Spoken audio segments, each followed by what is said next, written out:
start with Lucas Tomlinson live in West Palm Beach, where the commander-in-chief has been spending the holidays. And Lucas, you've had great coverage overnight here. What else are we learning about this operation?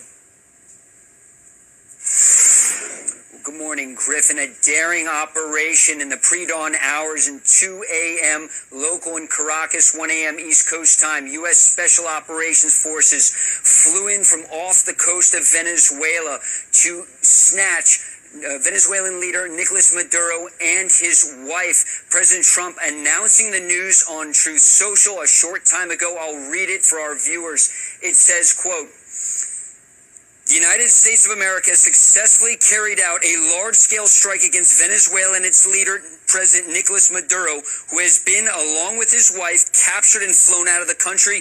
This operation was done in conjunction with U.S. law enforcement. Details to follow. There will be a news conference today at 11 a.m. at Mar-a-Lago. Thank you for your attention to this matter. President Donald J. Trump."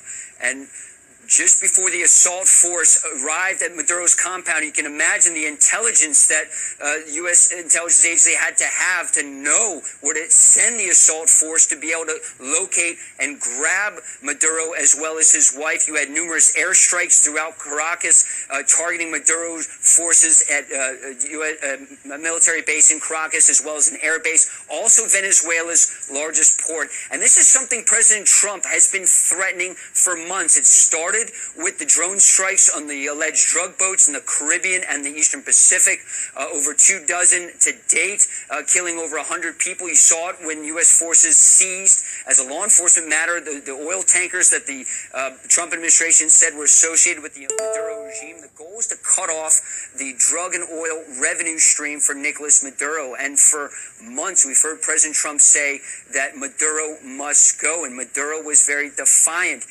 despite repeated threats from President Trump. Over 15 times, President Trump said he will be striking on land.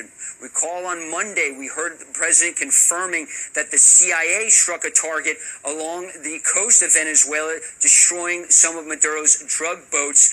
And again, this has been something that is not quite unprecedented. We saw in 1989 with the seizure of Manuel Noriega from Panama.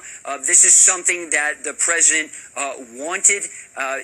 We had not heard from President Trump, almost shades of Operation Midnight Hammer when those B-2s struck Iran. We haven't seen President Trump over the past 2 days. We heard from him on New Year's Eve. It was interesting. A reporter asked the president what his goal was for this coming year. He replied, peace.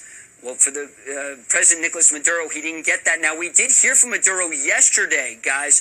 He sounded like he was almost pleading in an interview done from a car, believe it or not, saying he was almost begging the Trump administration for a deal with oil. Of course, many American oil firms were kicked out of Venezuela decades ago. We've heard from President Trump in recent days saying he wants that oil back, and the company's in.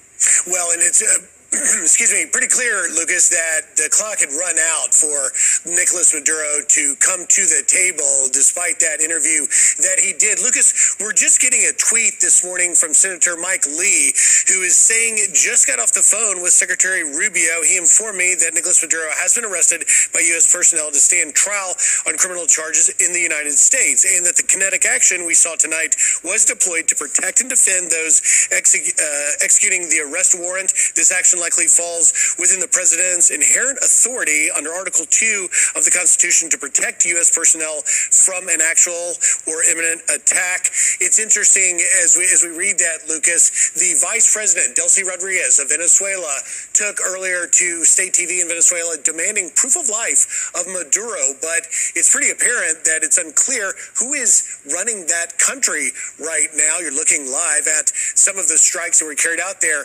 Do we have any more indication about who is running the country there now, and whether or not any of the other individuals like the vice president and others associated with Maduro's regime may be targets still?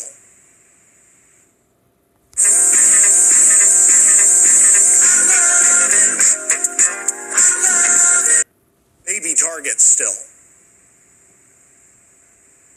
What's notable, that statement from Venezuela's vice president confirming the news from President Trump that President Nicolas Maduro and his wife were seized by that American assault force, likely either the Delta Force or SEAL Team 6, flown with the 160th Special Operation Aviation Regiment, the Night Stalkers, the most elite pilots in the world. It's notable, we saw the video of those U.S. Army helicopters flying low over Venezuela under the cover of those airstrikes in darkness, that you didn't see any Venezuelan surface-to-air missiles or AAA anti-aircraft fire.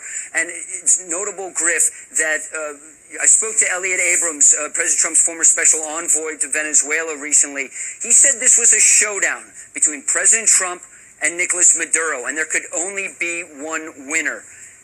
And that is why President Trump likely did not back down. You had this large military buildup in the Caribbean. You have about a dozen warships offshore. You have the USS Gerald R. Ford strike group that was rerouted from Europe, came to the Caribbean. You had the USS Iwo Jima, amphibious assault ship. You have dozens of helicopters aboard there. Of course, dozens of strike aircraft aboard Ford. You also had squadrons of F-35 stealth fighter jets from the Air Force that arrived in Puerto Rico in recent days, from the Air Force, including the Green Mountain Boys from Vermont.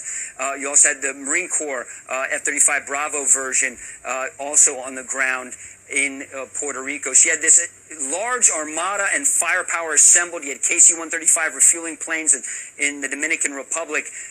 President Trump offered no indication that he was backing down from his threat, and President Trump, when he makes these threats, typically follows through, and that's what we saw in the pre-dawn hours this morning. And again, there could only be one winner in this showdown, and it was not Venezuelan President Nicolas Maduro, it appears. So, Lucas, real quick, we understand that that this operation was successful and is over.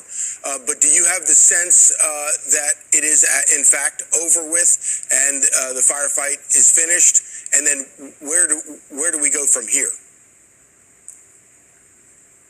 Well, Charlie, the U.S. military likes to operate at night. The pilots would have night vision goggles. The assault force would have had night vision goggles. That is their perfect time to launch these kind of operations, is under the cover of darkness, not because most people are asleep. Likely Maduro and his wife were probably asleep when they blew up the door and grabbed him. So we've heard from Senator Lee also in that thread you just read. He says he was informed by the Secretary of State that the operation is over. It appears the goal was not just to strike the Maduro regime, and that could have almost been a distraction from the main objective, which was to snatch the Venezuelan president and his wife so they could face charges back in the United States. Lucas, back in October, President Trump sent a clear message to Maduro saying this. It has been reported that Maduro offered everything in his country, all the natural resources. He even recorded a message to you in English recently, offering mediation. What should we do in order to stop that? He has offered everything. He's offered everything. You're right. You know why? Because he doesn't want around with the United States. Yeah, the president didn't mince words, Lucas. This is obviously a signature moment for President Trump and his administration, another precise, swift, and seemingly effective military operation. What do you think we can expect to see from the international community in response? Well, allies of the United States are going to be on the side of the United States, and America's adversaries are going to come down pretty strong on this. And when you read the statement from Senator Lee talking about Article 2 and the president's authority to carry out this operation, likely probably getting a jump on some of the criticism that the president might be facing with Democrats on Capitol Hill. So perhaps a little cover there from Senator Lee. So adversaries of the United States and, of course, Maduro's allies, Russia, China, and Iran, are going to come down very strongly on this operation. And let's not forget that in early December, War Secretary Pete Hegseth outlined America's new national security strategy. Part of it was bringing back what he called the Monroe Doctrine, taking control of the Western Hemisphere. There are officials in the Trump administration, including Secretary Rubio, that want to decrease the influence of China, Russia, and Iran. Of course, we've seen Hezbollah operatives set up shop in Venezuela in the past.